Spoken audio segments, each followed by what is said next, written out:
Hello everyone! Today let's talk about using Wikipedia in our research.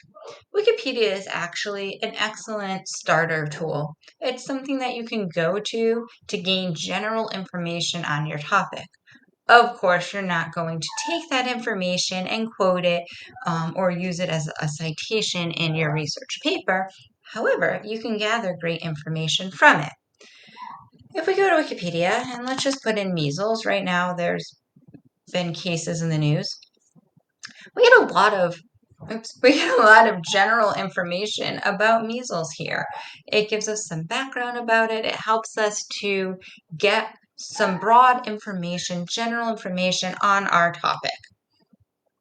You can scroll through, read through it, see what stands out to you, and better have background information and understanding on whatever your topic is.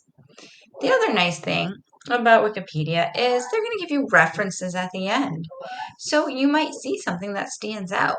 Although you're not going to quote or cite Wikipedia, that doesn't mean that there's not an excellent source down here that you might want to use. So let's just say you needed some accurate statistics and data on it. Well, number 88 over here gives us that link.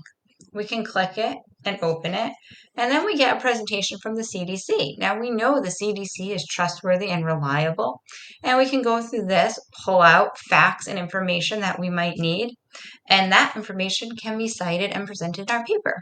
So make sure that you do consider Wikipedia if you need that general background and you're looking for a starting point in your research.